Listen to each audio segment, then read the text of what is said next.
अगर Titanic film का नाम लिया जाए तो जहाज, जैक और रोज के साथ एक और चीज तुरंत याद आती है।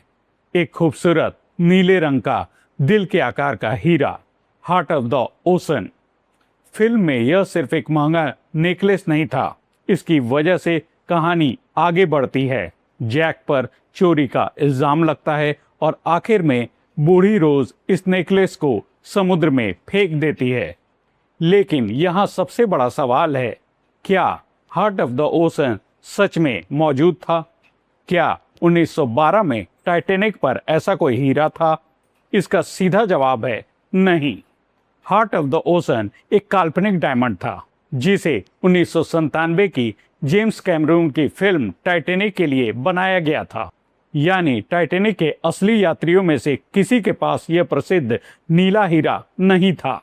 फिल्म की कहानी में इसे लगभग 56 कैरेट का ब्लू डायमंड बताया गया है और इसके अतीत को फ्रांस के राजा लुइस 16 से जोड़कर दिखाया गया है।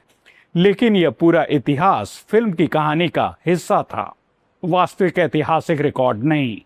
लेकिन असली कहानी यहीं खत्म नहीं होती, क्योंकि हार्ट ऑफ द ओशन की कल्पना पूरी तरह हवा में नहीं की गई थी।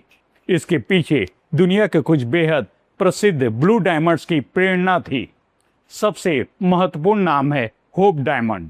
होप डायमंड एक वास्तविक गहरा नीला डायमंड है जिसका वजन लगभग 45 कैरेट है और आज यह वाशिंगटन डीसी के Smithsonian national museum of natural history में रखा है। इसका इतिहास फ्रेंच क्राउन ज्वेल से जुड़ा रहा है और इसके आसपास भी रहस्यमय कहानियां हैं। यही रॉयल हिस्ट्री, ब्लू कलर और मिस्ट्री का combination heart of the ocean की कहानी के लिए बेहद उपयुक्त इंस्पिरेशन बना। और यहाँ एक और जबरदस्त कोइंसिडेंस है। एक वास्तविक डायमंड ऐसा भी है जो हार्ट ऑफ द ओशन से दिखने में होप डायमंड से भी ज़्यादा मिलता जुलता है। इसे ब्लू हार्ट डायमंड कहा जाता है। यह 1908 में साउथ अफ्रीका की प्रीमियर माइन यानी आज के कलिनन माइन से लगभग 100 कैरेट के रफ ब्लू डायमंड के रूप में मिला था। बाद में इसे काट कर लगभग 30 कैरेट का हार्ट शेप्ड ब्लू डायमंड बनाया गया। यानी टाइटैनिक की फिल्म बनने से दशकों पहले ही दुनिया में एक असली दिल के आकार का नीला डायमंड मौजूद था। अब सवाल है, फिल्म में जो नेकलेस दिखाई देता है वह भी क्या असली डायमंड था? नहीं। फिल्म के लिए बनाए गए प्रमुख प्रॉप वर्जन्स में नेचुरल ब्लू डायमंड की जगह ब्लू क्यूबिक जिरकोनिया जैसी सिमुलेटेड मटेरियल का इस्तेमाल किया गया था। नेचुरल 56 कैरेट ब्लू डायमंड बनवाना या इस्तेमाल करना फिल्म के बजट के लिहाज से बेहद महंगा और अव्यवहारिक होता। इसलिए देखने में असली जैसा लगने वाला नेकलेस बनाया गया, लेकिन उसके अंदर वैसा दुर्लभ नेचुरल डायमंड नहीं था। फिर टाइटैनिक की सफलता के बाद कहानी ने एक और मोड़ लिया। फिल्म के प्रसिद्ध होने के बाद एस्प्रे ने एक वास्तविक हाई ज्वेलरी वर्जन तैयार किया जिसमें एक बड़ा श्रीलंकन ब्लू सैफायर और नेचुरल डायमंड्स इस्तेमाल किए गए। यह वही फिल्म वाला ओरिजिनल डायमंड नहीं था, बल्कि फिल्म से प्रेरित एक असली लग्जरी नेकलेस था। इस वजह से आज जब इंटरनेट पर real heart of the ocean की तस्वीरें दिखाई देती हैं तो काफ़ी कंफ्यूजन पैदा होता है, क्योंकि कुछ तस्वीरें फिल्म प्रॉप की होती हैं, कुछ बाद में बनाए गए रियल जेम स्टोन वर्जन की और कुछ मॉडर्न रेप्लिकास की।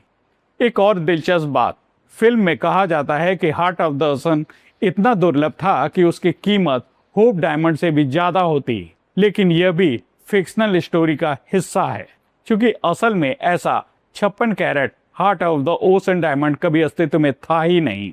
इसलिए उसकी 1912 की कोई वास्तविक मार्केट प्राइस भी नहीं थी। उसकी कीमत के बारे में करोड़ डॉलर के जो अनुमान इंटरनेट पर मिलते हैं वो हाइपोथेटिकल कैलकुलेशंस हैं, ऐतिहासिक कीमत नहीं। और क्या टाइटैनिक के असली यात्रियों के पास ज्वेलरी थी? बिल्कुल। टाइटैनिक पर अमीर यात्रियों के पास महंगे नेकलेस, रिंग्स, वॉचेस और दूसरी वैल्यूएबल्स थी। लेकिन इनमें से किसी वास्तविक हिस्टोरिकल ज्वेल को हार्ट ऑफ द ओशन के नाम से नहीं जाना जाता। इसलिए टाइटैनिक के रेक से इस नेकलेस को खोजने की कहानी भी पूरी तरह फिल्म की फिक्शनल प्लॉट है। तो अगली बार जब टाइटैनिक में रोज के गले में यह चमकता हुआ नीला दिल दिखाई दे तो उसे सिर्फ एक फेस्टनर डायमंड समझकर नजरअंदाज मत कीजिए, क्योंकि उसकी कहानी के पीछे hope diamond, French crown jewels, blue heart diamond और असली डायमंड हिस्ट्री की कई परतें छिपी हुई हैं। सबसे मजेदार बात यह है कि हार्ट ऑफ द ओशन नकली था, लेकिन उसे बनाने वाली इंस्पिरेशन बिल्कुल असली थी।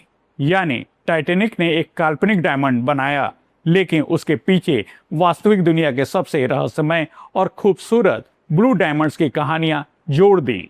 और शायद यही वजह है कि 1997 में फिल्म आने के लगभग 3 दशक बाद भी एक सवाल आज तक लोगों को आकर्षित करता है, क्या हार्ट ऑफ द ओशन कभी सच में मौजूद था?